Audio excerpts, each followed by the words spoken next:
Today I want to talk about these books. These are part of the corpus of my PhD research project. I study nominal compounds in ancient Greek, how they are made, analyzed, and understood. For my classical period dataset, I chose these texts, comedy texts and oratory texts, because I want to investigate how the meanings of compounds were understood. I needed a corpus that was closer to everyday colloquial Greek, rather than purely elevated literary language. So I chose two of the holy trinity of colloquial Greek, comedy and oratory. The other one, which I did not include, was inscription. So for this part of the project, I worked with two textual genres, comedy and oratory. The way I collected my data was that I used the physical books first. I flipped through the pages to look for words that looked like compounds. They had to be clearly made of two parts, and they had to be adjectives and nouns. I underlined these potential data with a pencil. The words were collected for further screening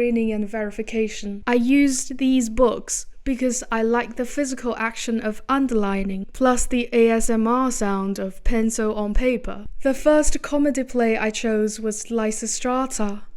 This is a political satire by Aristophanes. I was immediately drawn to this play. I liked the energy of a female protagonist standing at the center of the public and theatrical world. Aristophanes is representative of the old comedy, defined by public satire and linguistic flexibility. He is a prolific inventor of nonce words, temporary, on-the-fly coinages that are morphologically complex and context-dependent. The language of Aristophanes, especially in plays like Lysistrata, is a combination of high and low register with a touch of comic grotesque. The second text I chose was The Clouds. This is an intellectual parody. Aristophanes targets renowned people like Socrates and his followers, using comic language to mock the overthinking, overanalysis, and sophistic manner of people who have their heads in the clouds. A marked difference between The Clouds and Lysistrata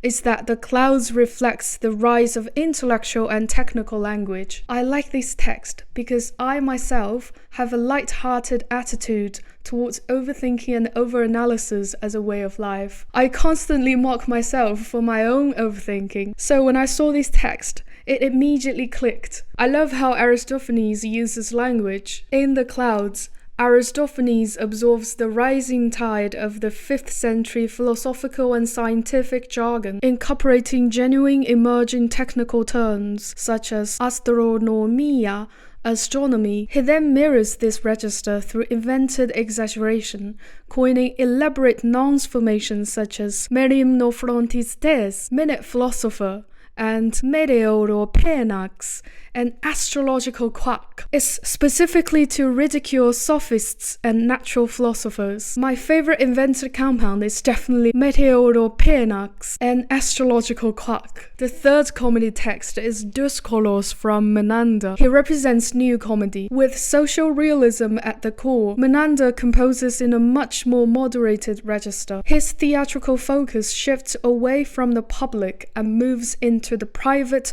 domestic realm. His language reflects everyday Attic speech in a theatricalized manner. These three books make up my classical comedy data. For oratory speeches, I chose Lysias and Demosthenes. These two authors show very different rhetorical strategies. Lysias is famous for the plain style.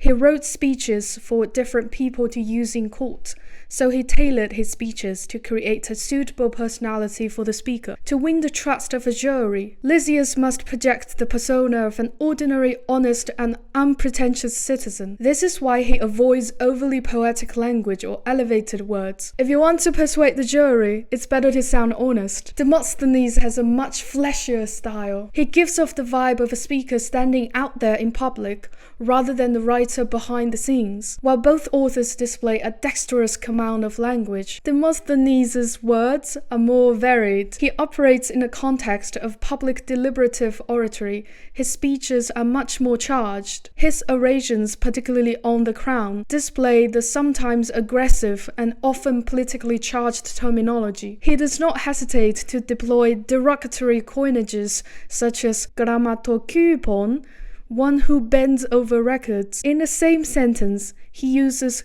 grammatokupon, a pointed ad hoc insult coined to degrade the opponent, and philanthropia, loving mankind, an already established and widely intelligible term of high civic virtue to enhance his own public image. Here we see words function as flexible instruments of attack, valuation, and self-legitimation. Through this classical corpus, I built my own dataset. It allowed me to see how compounds behave across different textual environments. In comedy, compounds can be playful, grotesque, parodic, and absurd. In oratory, they can become strategic, political, legal, and rhetorically charged. So the corpus was not just a collection of texts. It became a way for me to observe how words move between different worlds. This is what I found so fun and so beautiful about doing the research. Yes, it is a repetitive work. Books, dictionaries, underlining, spreadsheets. But then the data becomes alive. You start to feel the texture of them, the character of each author. You start to see how language behaves differently in their own textual ecology. And for me, I enjoy this liberty of doing a PhD. You choose the texts, you set the boundaries, you cultivate the world you want to immerse yourself in. Of course, everything has to be academically verified. But beyond that, it is also my aesthetic playground. I get to do it in a way that is both intellectually satisfying and aesthetically pleasing. Through these books, I built a small world where my curiosities could journey through the living melodic organisms of data. Then the data begins to speak for themselves. All I have to do is listen, feel, and translate these sensations into my thesis.